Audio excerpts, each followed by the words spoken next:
त्रयकाल दृष्टा, भवी जीवों के तारनहार, शासनेश प्रभु श्रमण भगवान महावीर स्वामी के चरणों में कोटि कोटि वंदन।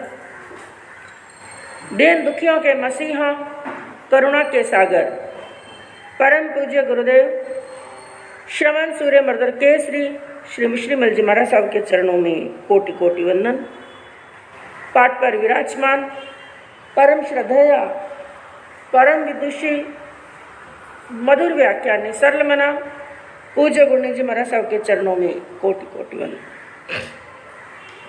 धर्म प्रेमी बंधुओं, शीलवती माताएं बहनों, आपके सामने वर्णन चल रहा है श्रीमद् उत्तराध्ययन सूत्र के 5वें अध्ययन का, जिसके अंदर कल आपके सामने वर्णन चला था कि ऐसा मनुष्य जो भोगों के अंदर, विषय और विकारों के अंदर लिप्त रहता है और ज्ञानियों के समझाने पर वो किसी प्रकार की बात उनकी मानता नहीं है, और वैसा मनुष्य यहाँ पर भी क्लेश को प्राप्त होता है और अगले भव के अंदर भी दुखों को प्राप्त करता है, और वो अपने जीवन के अंदर हिंसा के अंदर रत रहता है। और हिंसा भी 3 प्रकार की बताई गई, 3 कारणों से बताई गई कि वो 3 कारणों से हिंसा करता है, जिसके अंदर सर्वप्रथम बताया गया था 28वां, यानी किसी प्रयोजन के लिए। और वो प्रयोजन कौन सा? या तो स्वयं के लिए या दूसरों के लिए। दूसरा मतलब परिवार के सदस्यों के लिए, तो यह अपने लिए हिंसा करता है या दूसरों के लिए। ये तो एक प्रयोजन की हिंसा है, किसी आवश्यकता की पूर्ति की हिंसा है। लेकिन दूसरा कारण बताया, तीसरा कारण बताया 28वां, बिना प्रयोजन निष्प्रयोजन ही हिंसा करता है, जिसके अंदर ना उसका कोई लाभ है, ना उसके दूसरों परिवार वालों का कोई प्रयोजन है, किसी का कोई लाभ नहीं, किसी का कोई स्वार्थ नहीं, किसी का कोई लेना देना नहीं। मात्र हम कह सकते हैं मनोरंजन करने के लिए, टाइम पास करने के लिए। तो वो जीवों की हिंसा के अंदर रत रहता है, जिनके अंदर आपके सामने कल वर्णन चला था कि जो श्रावक के 12 व्रत हैं, 12 व्रत के अंदर 8वां व्रत कौन सा है? अनर्थ दंड। कौन सा बताया गया? अनर्थ दंड। अनर्थ दंड का अर्थ क्या हुआ? ऐसा कार्य यानी जिसका कोई अर्थ ही नहीं, कोई प्रयोजन नहीं। वही बात जो उत्तराध्ययन सूत्र के अंदर फरमाई गई, वही 8वें व्रत के अंदर यहाँ पर भगवान ने फरमाई है कि वो अनर्थ दंड करता है। बिना प्रयोजन ही जीवों को दंड देना, जीवों को दुखी करना, जीवों को कष्ट देना और जीवों की हिंसा करना, जिसके अंदर उसका कोई प्रयोजन नहीं है। जिसके अंदर क्या बताया गया था? ये अनर्थ दंड भी कितने प्रकार का है? 2 प्रकार का तो कल समझाया गया, कुल है 4 प्रकार। कितने प्रकार का? 4 प्रकार का, जिसमें सबसे पहला है अवझाना यरीय, और दूसरा बताया गया पमाया यरीय, तीसरा है हिंसप्पयाने। तीसरा कौन सा बताया? हिंसप्पयाने। अवझाना चर्य के अंदर बताया गया था आर्त ध्यान करता है और रौद्र ध्यान करता है, और दूसरा पमाया यरीय के अंदर बताया प्रमाद के कारण से होने वाली हिंसा, यानी जिसके अंदर वो विवेक नहीं, अविवेक से कार्य करना, तो वो हो गया प्रमाद के अंदर। और तीसरा बताया गया हिंसप्पयाने। हिंसप्पयाने का अर्थ क्या हुआ कि जैसे आपके घर के अंदर कई आवश्यकता की वस्तुएं ऐसी हैं जिनसे हिंसा होती है। जिनसे क्या होती है? हिंसा। और कई ऐसी वस्तुएं रखनी पड़ती हैं, जैसे रसोई घर के अंदर है, चक्कू है, छुरी है और कुदाला है, पावड़ा, ये भी घर के अंदर कभी आवश्यकता पड़ सकती है, तो ये भी रखना पड़ता है। और जैसे पुराने ज़माने के अंदर गट्टी रखते थे। लेकिन ये जितने भी साधन हैं, ये सबके सब किसके साधन हैं? हिंसा के साधन है। लेकिन घर के अंदर खुद के लिए इसकी आवश्यकता पड़ती है तो रखना पड़ता है। लेकिन क्या बताया? खुद के लिए रखना पड़े, खुद के लिए करना पड़े, वो एक प्रयोजन है। लेकिन ऐसी वस्तुएं जिनके द्वारा हिंसा होती है, ऐसी वस्तुएं किसी दूसरे को नहीं दे। जैसे पूज्य आचार्य श्री देवेंद्र मुनि जी महाराज साहब की जब जन्म जयंती आएगी उस समय बताया जाएगा कि जिस समय पूज्य आचार्य श्री देवेंद्र मुनि जी महाराज साहब बहुत छोटे थे, एक बालक थे, लेकिन बाल्य अवस्था के अंदर ही उन्होंने संतों के मुख से, अपनी माता के मुख से कई बार ये बातें अनर्थ दंड की बात जैसे सुन रखी थी। ऐसा समझिए या वो समझिए आत्मा के भीतर से ही कोई ऐसा प्रकाश था।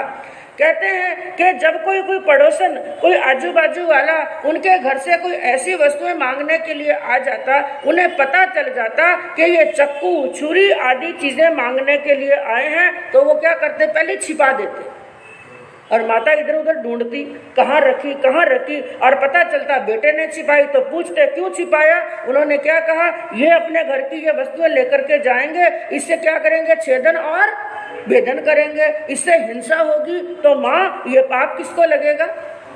हमको ही लगेगा। और कुछ भी दे दो, लेकिन जिन चीजों से हिंसा होती है ऐसी अपनी वस्तु दूसरों को नहीं देनी। और कई बार अड़ोस पड़ोस वाली बहनें आती, वो गट्टी में कुछ पहनने के लिए और गट्टी में कुछ चलाने के लिए कुछ ऐसा कार्य उनको गट्टी चलाने का चाहिए, वो आकर के मांगती, लेकिन कहते हैं वो गट्टी का हत्था पकड़ करके बैठ जाते, मेरे घर की गट्टी नहीं चला। तो यहाँ पर ये व्रत क्या कहता है, हिंसप्पयाने, जो ऐसी हिंसा की वस्तुएं हैं वो किसी के दूसरे को नहीं दे, क्योंकि दूसरे को देंगे इसके अंदर अपना क्या प्रयोजन सिद्ध होता है, कुछ भी नहीं। लेकिन हिंसा जो होगी उसके अंदर सहभागी वस्तुएं देने वाला भी बनेगा। और चौथे के अंदर बताया गया पाव कम्मो वैसे, कोई ऐसा पाप का कार्य है जो कोई दूसरा कर रहा है, करना तो किसी दूसरे को है। जैसे कोई दूसरा मकान बना रहा है, उसको मकान बनाना है और आप उसको मकान बनाने की सलाह दो, भाई ऐसे नहीं ऐसे करो, आपका उसमें कोई प्रयोजन नहीं है। लेकिन जब मकान बनता है तो सभी जीवों की, एकेंद्री क्या, बेंद्री क्या, तेंद्री, चौरेंद्री, पंचेंद्री, सभी जीवों की क्या होती है, घात होती है। और ऐसे कार्य के अंदर यदि आप उसके अंदर सहभागी बने हैं, आपका कोई प्रयोजन सिद्ध नहीं हो रहा है, लेकिन यदि हिंसा हो रही है उसके अंदर, तो पाप के सहभागी भी जरूर बने। तो ऐसा एक नहीं बंधुओ, अनेक कार्य ऐसे हैं जिनके अंदर मनुष्य का प्रयोजन कोई सिद्ध नहीं होता है, स्वार्थ कोई सिद्ध नहीं होता है, बिना मतलब ही हिंसा का क्या लगता है, पाप लगता है। अब जैसे उदाहरण के माध्यम से, घर के अंदर कोई मेहमान आए, कोई रिश्तेदार आए और बहन रसोई घर के अंदर रसोई बना रही है, और आजकल तो क्या है, सब्जियां भी सुधारते हैं, सब्जियों की कटिंग होती है, वो भी सीधी सीधी नहीं होती है, वो भी कैसे करते हैं, डिजाइन।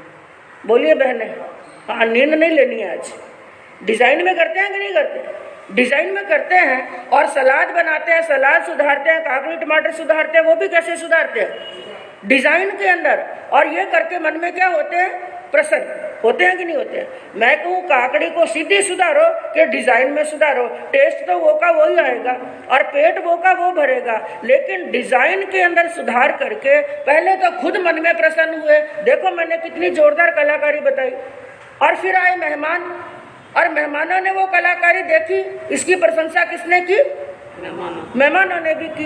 तो पहले तो खुद ने कर्म बांधे और फिर सामने वाले ने प्रशंसा की, और उसकी प्रशंसा सुनकर के मन के अंदर और राजी हुए। और आपको ये बात एक बार नहीं कई बार बता चुके हैं कि 3 योगों से हम कर्म बांधते हैं, लेकिन सबसे ज्यादा घोर कठोर कर्म हम कौन से योग से बांधते हैं, मनोयोग से। किससे बांधते हैं, मन के द्वारा ऐसे चीखने कर्म। जैसे श्रेणिक महाराज का वर्णन आपने श्रवण किया कि श्रेणिक महाराज ने एक हिरणी के ऊपर बाण चलाया, और बाण चलाया, बाण तो एक चलाया, लेकिन वहां पर जाकर के उसने क्या देखा कि वहां पर एक जीव नहीं, कितने जीव हैं, 2 जीव, क्योंकि वो हिरणी क्या थी, गर्भवती थी। तो उस समय श्रेणिक महाराज बड़े प्रसन्न हुए, बड़े खुश हुए, और इतने खुश हुए अपने साथ में जो सैनिक आए थे, अपने साथ में जो सेवक लोग आए थे, उनके सामने हंस हंस करके बड़े प्रसन्न, बड़े खुश होकर के अपनी बहादुरी बताने लगे, देखो मैं कितना शक्तिशाली हूँ, मैंने एक तीर से 2 निशाने लगा लिए, 2 शिकार कर लिए मैं। और मन के द्वारा प्रसन्न होने के कारण से बंधुओं चीखने कर्म बंध गए कि उनकी आत्मा ने नारकी में जाए जैसे कर्मों का क्या कर लिया, बंद कर लिया। और याद रखना, एक बार कहीं का भी आयुष बंध जाए वो किसी भी प्रयास से टूटने वाला नहीं। श्रीनिक महाराज ने कई प्रयास किए, तीर्थंकर प्रभु से पूछ पूछ करके भगवान मुझे बताओ, मैं नारकी में जाने का जो आयुष बंद किया है उसको तोड़ना चाहता हूँ। भगवान ने क्या फरमाया है, श्रेणिक नो अट्ठे समट्ठे, ये कार्य ये अर्थ समर्थ होने वाला नहीं है। लेकिन फिर भी उसने कई कार्य किए, लेकिन बंधुओं वो कार्य उसके सार्थक सिद्ध नहीं। तो क्या बताया कि ऐसी बिना मतलब की यह हिंसा करना, अब वो लिलोती की कटिंग डिजाइन के अंदर, और घर के अंदर तो फिर थोड़ी सी होती है। और आजकल ब्याह शादी में जाते हैं, वहां पर भी डेकोरेशन किससे होता है? हाँ, सब्जियों से होता है। मनोबंद सब्जियां, थोड़ी बहुत नहीं, कोई किलो 2 किलो के हिसाब से नहीं, मनोबंद सब्जियों की डेकोरेशन होती है, खूब लंबी कतार सजाई जाती है। हमने तो ये दृश्य नहीं देखा है, आप लोगों से ही सुना है, कहने वाले भी आप और करने वाले भी आप। तो इतनी लंबी कतार के अंदर वहां पर फूलों के द्वारा क्या, सब्जियों के द्वारा क्या, अलग अलग जानवरों के मुख बनाए जाते हैं, तरह तरह से डेकोरेशन की जाती है। और फिर जब ब्याह हो गया, काम कंप्लीट हो गया, फिर उस लिलोती को कहाँ डाल देते हैं? कचरे के अंदर। और पहले तो डेकोरेशन की, मन के अंदर प्रसन्न हुए, और जितने लोग आए सबने उसकी क्या की? अनुमोदना, सबने अनुमोदना की। याद रखना, अच्छे कर्म की अनुमोदना करेंगे। जैसे एक तपस्वी तपस्या कर रहा है, तो तपस्वी तो कर्मों की निर्जरा कर ही रहा है, लेकिन अनुमोदना करने वाला भी क्या कर रहा है? कर्मों की निर्जरा। उसी प्रकार बुरा कार्य करने वाला तो कर्मों का, अशुभ कर्मों का बंध कर ही रहा है, लेकिन बुरे कार्य का यदि कोई अनुमोदना करते हैं तो उसके भी कर्मों का क्या होता है? अशुभ कर्मों का बंध होता है। तो इसके अंदर आना जाना कुछ भी नहीं, कोई प्रयोजन नहीं, बस एक मन की प्रसन्नता के लिए हिंसा की जाती है। और उसके बाद में जैसे रास्ते के अंदर चल रहे हैं, किसी बाग में गए घूमने के लिए, किसी बगीचे में गए, या ऐसे ही रास्ते के अंदर चल रहे हैं, और कई वृक्ष ऐसे हैं जिनकी टहनियां नीचे लटकी हुई हैं, सुंदर सुंदर फूल लगे हुए हैं, सुंदर सुंदर पत्ते लगे हुए हैं, उन फूलों का कोई काम नहीं है, लेकिन रास्ते चलते क्या तोड़ लेते हैं? पत्ते, फूल पत्ते तोड़ते हैं कि नहीं तोड़ते हैं? आना जाना कुछ नहीं, लेना देना कुछ नहीं, रास्ते चलते निष्प्रयोजन ही उनको तोड़ लेते हैं। मैं कहूँ इतना करने से भी अशुभ कर्मों का क्या होता है? बंधन होता है। और बगीचे के अंदर घूमने के लिए, वॉकिंग करने के लिए गए, उस समय वॉकिंग सामान्य पथ पर, सामान्य रास्ते पर भी कर सकते हैं, लेकिन वहां पर कहाँ चलते हैं? हाँ, घास पर चलना। घास पर चलना और पूरे गांव में आग लगाना एक समान होता है। मैं कहूँ अपने आंखों की रोशनी ही तेज करनी है। कई लोग यहाँ पर क्या तर्क देते हैं कि महाराज साहब, हम यदि घास पर, ऐसा खाना ही वहाँ पर है। और ज़्यादातर ये खाना रिजॉर्ट के अंदर, ये जो खाना होता है ना, खुले में जो खाना होता है, और रात्रि के अंदर जो खाना होता है, ज़्यादातर किन लोगों का होता है? जैन लोगों का। दूसरे लोग इतना नहीं करते हैं जितना जैन। जितना भगवान ने बारीकी से धर्म बताया है, उतनी ही अवहेलना कर रहे हैं। जितना ज्यादा भगवान ने दया का उपदेश दिया है, उतना ऐसा लगता है सब चीजों के पचखंड उड़ा दिए। मन के अंदर कोई दया नहीं, मन के अंदर कोई करुणा नहीं, और उस घास के ऊपर चलते हैं, वॉकिंग करते हैं, उनको कोई बात कहते हैं तो क्या कहते हैं कि मेरे साथ वहां पर चलते हैं तो आंखों की ज्योति बढ़ती है। मैं कहूँ आंखों की ज्योति बढ़ानी है तो सुबह सुबह हरे वृक्षों को देख लो। मात्र खुली आंखों से मात्र हरे हरे पत्तों को, हरे हरे वृक्षों को देखने से भी क्या बढ़ती है? ज्योति। वहां पर ज्योति भी बढ़ेगी और सामने वालों को भी कोई किसी प्रकार का कष्ट नहीं होगा। लेकिन ये फूल पत्ते तोड़ना, लिलोती को तरह तरह से सिजाना और घास फूस के ऊपर चलना, इस लिलोती के ऊपर चलना, ये निष्प्रयोजन। और ऐसा निष्प्रयोजन कार्य हम एक नहीं करते हैं, कई करते हैं। और कई कई जगह के ऊपर मनुष्य अपने मनोरंजन के लिए जानवरों को लड़ाते हैं। लड़ाते हैं कि नहीं लड़ाते हैं? इतना भयानक लड़ाते हैं, इतना भयानक, जैसे एक भैंसा दूसरे भैंसे के साथ में, उनको इस प्रकार का मद पिला दिया जाता है, इस प्रकार की चीज खिला दी जाती है, दोनों भैंसे इतने गुस्से में निकलते हैं कि आते ही एक दूसरे के साथ में उनके सींग इतने भयंकर टकराते हैं कि कई बार तो सींग टूट जाते हैं, लहूलुहान हो जाते हैं, और कई बार तो ऐसी चोट लगती है कि हाथों हाथ दोनों मर भी जाते हैं। और उनको लड़ते हुए देखते हैं तो लोगों को क्या होती है? खुशी होती है।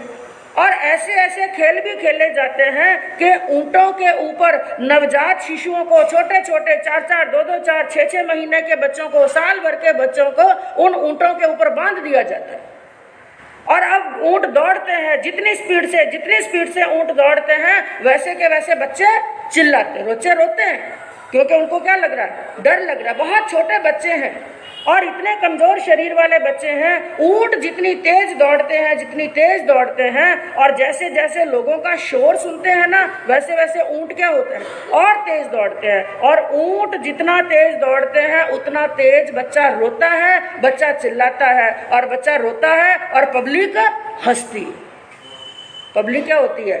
हंसती है। और कई बार तो ऐसी परिस्थिति हो जाती है कि रोते रोते और उस दुख और इस पीड़ा को कष्ट भोगते भोगते बच्चे मर जाते। मैं कहूँ गैसू कमाल जी की आत्मा ने कर्म कैसे बांधे थे? एक बच्चे के सिर पर क्या बांधा था? थोड़ा जोर से बोलिए। रोटी, गरम गरम रोटी बांध दी उसके सिर के ऊपर, और उसको वेदना हुई, और वो बच्चे ने तड़प तड़प करके क्या दे दिए? प्राण दे दिए थे। और इसका फल गैसू कमाल जी की आत्मा को भुगतना पड़ा 99 लाख भव के बाद में। 99 लाख भव के बाद में भुगतना पड़ा कि सिर के ऊपर जाजल्यमान वेदना, और वो जलते हुए अंगारे उनके सिर पर रख दिए। मैं कहूँ गैसू कमाल जी की आत्मा ने तो कर्म बांधे और कर्म तोड़ भी दिए, क्योंकि वो आत्माएं ऐसी होती थी, कम में सूरा सो दम में सूरा। कर्म करने के अंदर शूरवीर और धर्म करने में भी शूरवीर। लेकिन आजकल आप और हम कैसे हैं? किसमें शूरवीर है? हाँ, थोड़ा जोर से बोलिए भाई। कर्म करने में, कर्म बांधने में तो शूरवीर, और कर्म तोड़ने की जब बात आती है तो बिल्कुल कायर, बिल्कुल कायर। एक उपवास भी करना हो तो हम लोगों की क्या हो जाती है? हालत खराब। कुछ नहीं होता, सहन नहीं होता हमसे। हम केवल कर्म करने में शूरवीर हैं। मैं कहूँ किसी प्रयोजन के लिए कर्म बांधे, किसी आवश्यकता के लिए कर्म बांधे, वो तो मान्य है कि इस चीज की आवश्यकता थी इसलिए कर्म बांधे। लेकिन बिना मतलब ही कर्मों का क्या करते हैं? बंधन करते हैं। लेकिन याद रखना बंधु, कर्म बांधने तो बड़े आसान है, लेकिन भुगतना क्या है? बड़ा मुश्किल है। और आजकल ये प्रसाधन सामग्री तैयार होती है। हमारी बहनों को क्या चाहिए? प्रसाधन सामग्री। प्रसाधन सामग्री का अर्थ क्या हुआ? बोलो भाई, प्रसाधन सामग्री किसे कहते हैं? मेकअप। मेकअप का सामान।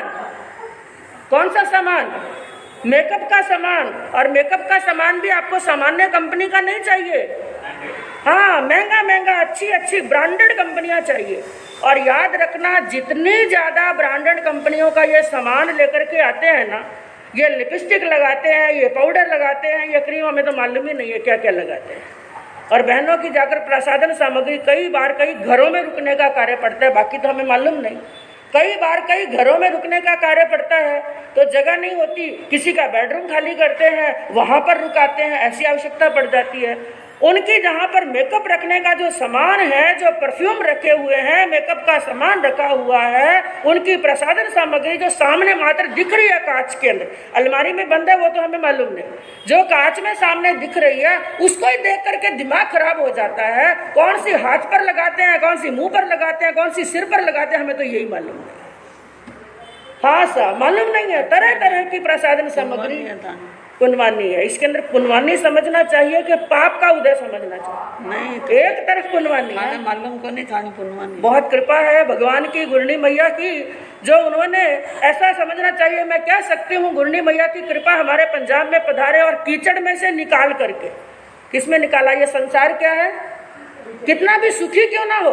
आप ये मत कहना कि बाजी ने ये शब्द यूज क्यों किया, कि क्या बाजी सचमुच कीचड़ में थे। संसार किसके समान है? कीचड़ के। चाहे आप करोड़पति क्यों नहीं हो, चाहे अरबपति क्यों नहीं हो, संसार एक कीचड़ के समान है। जहाँ पर भोग है, काम भोग है, विषय और विकार है, 5 इंद्रियों के भोग हैं। भगवान ने उसे किसके समान बताया?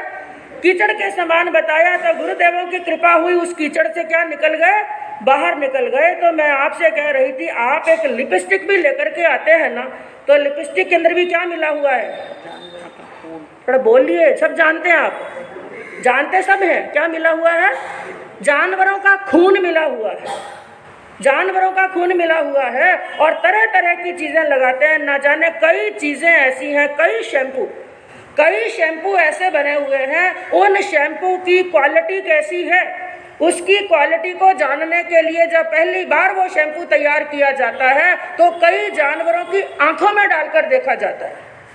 जैसे खरगोश की आंखों में, ज्यादातर खरगोश की आंखों में डाल करके उस शैम्पू की क्वालिटी चेक करते हैं और क्या देखते हैं, कैसी क्वालिटी। उस डालने से उसकी आंखों में इतनी वेदना होती है, उस वेदना से तड़प तड़प करके पहले तो आंखों में से खून निकलने लगता है और ज्यादा वेदना होती है कि उसकी आंखें क्या आ जाती हैं, बाहर। जितनी ज्यादा उसको वेदना होती है तो ये समझा जाता है कि ये शैम्पू सबसे ज्यादा अच्छा है। मैं कहूँ कई ऐसी चीजें भी हैं जो आयुर्वेदिक बन रही हैं, जिसके अंदर जड़ी बूटियां मिली हुई हैं, उसके अंदर हिंसा भी नहीं होती है, और स्वास्थ्य के लिए भी, अपने त्वचा के लिए भी क्या होती हैं, अच्छी होती हैं। लेकिन आपको चाहिए ब्रांडेड, क्या चाहिए, ब्रांडेड चाहिए।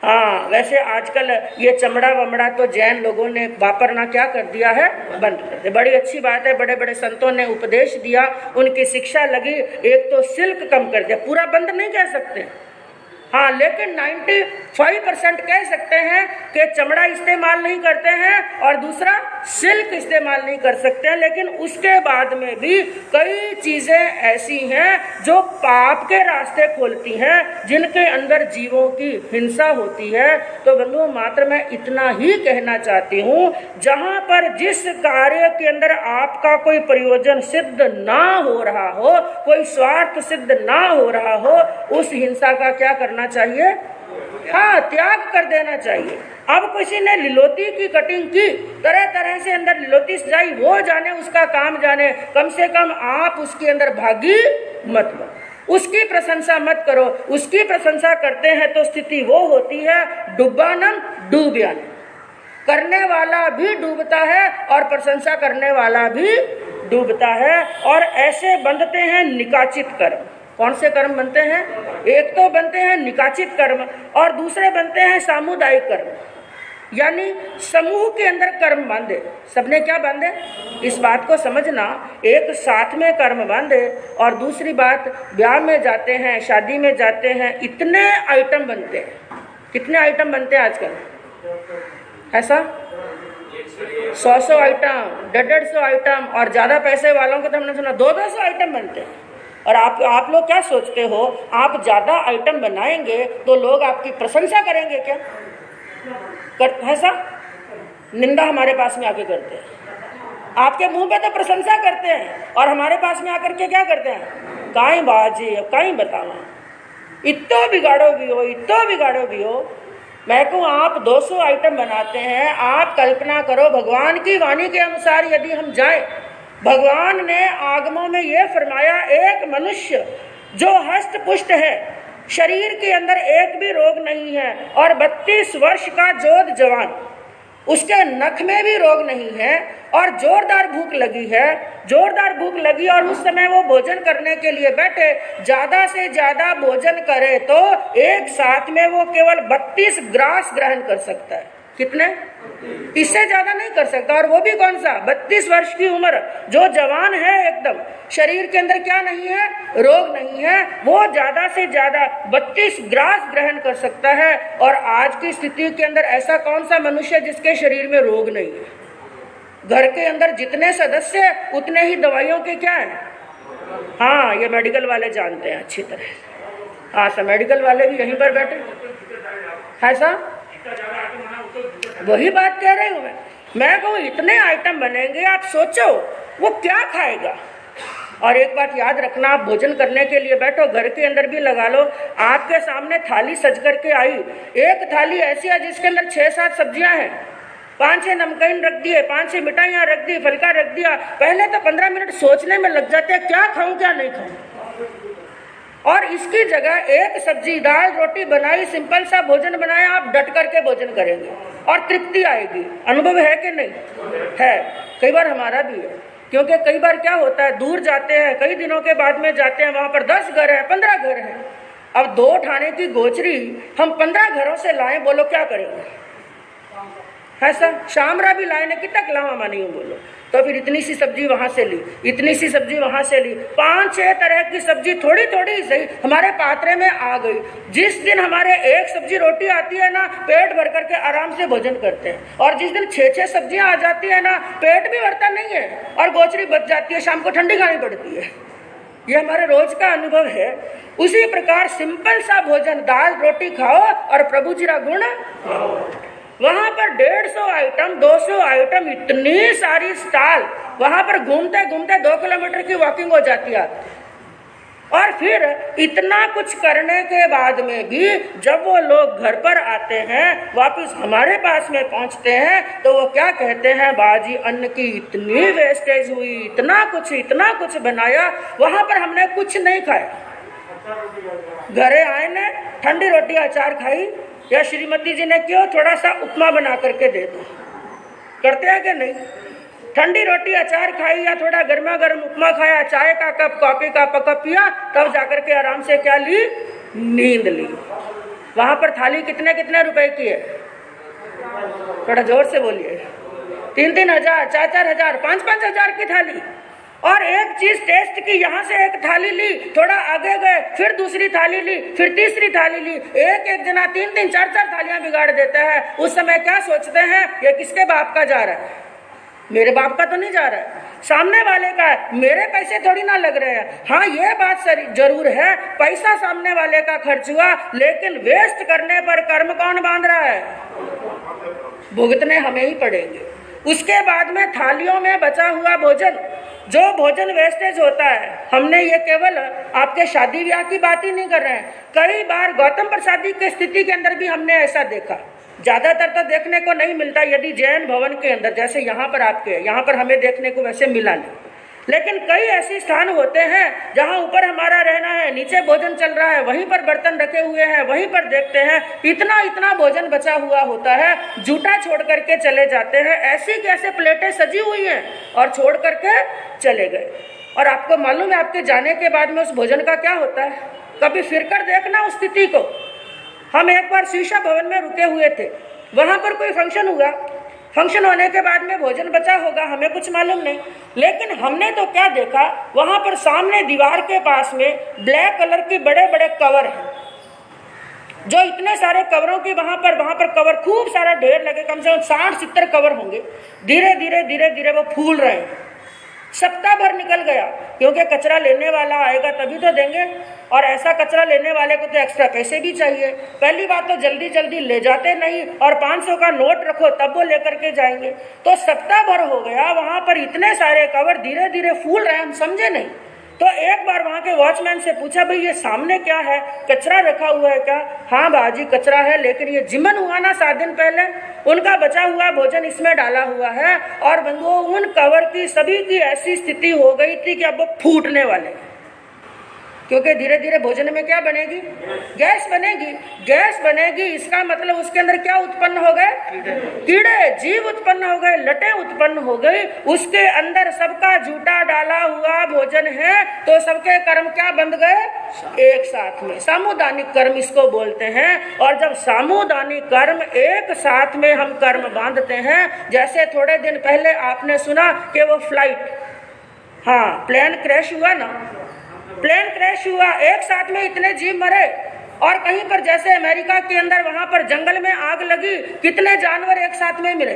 कई बार भूकंप आ गया, हजारों लोग एक साथ में मरते हैं। वो एक साथ में मृत्यु क्यों आई, क्योंकि कर्म क्या बांधे थे, एक साथ में। तो याद रखना बंधुओं, चाहे कहीं पर भी आप गौतम प्रसादी कर रहे हैं और चाहे शादी ब्याह में जा रहे हैं, ज्यादा ना कर सको तो कम से कम इतना नियम जरूर लेना कि मैं झूठा नहीं जाऊं। किन किन के नियम है? और हाथ खड़ा, जोर से हाथ, जिनको नियम लिया हुआ है, नहीं लिया सब हाथ खड़ा कीजिए। कौन कौन लेना चाहते हैं? हाथ जोड़िए, दोनों हाथ थोड़ा ऊपर कीजिए, ऐसा हाथ जोड़ो, हाथ जोड़िए, एक बार पचखान कीजिए कि हम झूठा नहीं छोड़ेंगे। हाँ भैया आप भी हाथ जोड़ो, हाथ जोड़ो सा, ऐसा नहीं करना। उनको कह दो हमारा पचखान है, में भोजन ही नहीं करना ना। उनको कह दो हमें साथ में भोजन ही हमारा पचखान है। मैं यूँ कहूँ आपको, कभी कोई ऐसा कहे कि साथ में करना, कहना नहीं, साथ में करो तो एक शर्त पर कि झूठा नहीं छोड़ेंगे, थाली खोल करके पिएंगे। तो ये मानो देखो अपना आत्मा है, अपनी आत्मा का कल्याण हम अपन ही करेंगे। तो आप हाथ जोड़िए, हाथ जोड़िए, सबके हाथ जुड़े हुए होने चाहिए। अपने आत्मा की साक्षी से बहने बातें नहीं, पचखान उपयोग से निंदा में गरिया में बहुत श्रेय। हर्ष हर्ष, दुनिया को मत देखो, आजू बाजू वालों को मत देखो, अपने आप को देखो। अपने आप को देखना है, आजू बाजू को नहीं देखना। उस समय ये सोचना मैंने कर्म बांधे हैं तो मेरा पड़ोसी भुगतान नहीं करेगा। भुगतान कौन करेगा? हाँ, और उस समय हम रोएंगे ना तो पड़ोसी आंसू पूछने के लिए आने वाला भी नहीं है। उल्टा पड़ोसी क्या कहेगा मालूम है? क्या कहेगा वो? हाँ, कर्म है जो को तो भुगतना ही पड़ी। और उल्टा घाव के ऊपर नमक डालेंगे। घाव के ऊपर मरहम लगाने वाले तो कम और नमक डालने वाले क्या मिलते हैं? ज्यादा मिलते हैं। उस समय ये सोचना मेरी दोस्ती अलग है, दोस्ती की बात अलग है, जान पहचान की बात अलग है, लेकिन जहां पर मेरे कर्मों का बंद हो रहा है ऐसा कार्य मुझे नहीं करना है। तो बंधु ये बात रही निष्प्रयोजन हिंसा करने की। तो अपने जीवन के अंदर मैं कहूँ बड़ा प्रत्याख्यान हो सके तो करो, नहीं हो सके तो मत करो। उपवास बेला तेला हो तो करो, नहीं हो तो मत करो। लेकिन ये छोटे छोटे प्रत्याख्यान ऐसे हैं जिससे हमारा पेट भी, मैं कहूँ आप लोग तो ऐसे हैं धनवान हैं, आपको सब मिलता है, तीनों टाइम का भोजन समय पर और भूख से ज्यादा मिलता है। लेकिन भोजन झूठा छोड़ते समय ये भी सोचना इस धरती के ऊपर ऐसे भी मनुष्य हैं जो 7-7 दिन से भूखे हैं, लेकिन भीख मांगने पर भी उनको भोजन नहीं मिल रहा है। यहाँ तक कई छोटे छोटे बच्चे ऐसे हैं कचरे में डाला हुआ भोजन निकाल करके खा रहे हैं। तो उस समय उनकी स्थिति देख करके ये मत सोचना इनके कर्म ऐसे हैं, इन्होंने कर्म बांधे इसलिए भूखे रह रहे हैं। उस समय ये सोचना मैंने कचरे में भोजन डाला है तो एक ना एक दिन मुझे भी कचरे में से निकाल करके भोजन करना पड़ेगा। तो हमारी परिस्थिति ऐसी ना हो, हमें भूखा प्यासा और नंगा ना रहना पड़े, इसलिए जो चीज हमें मिली है उसका क्या करेंगे? सदुपयोग करेंगे, किसी भी वस्तु का दुरुपयोग नहीं करेंगे और निष्प्रयोजन हिंसा हम नहीं करेंगे। तो बंधुओं आगे उत्तराध्ययन सूत्र के इस अकाम मरणीय अध्ययन के अंदर और कौन सा वर्णन चलता है सुनने से मालूम पड़ेगा। इसी भावना के साथ में शाम त्रय काल दृष्टि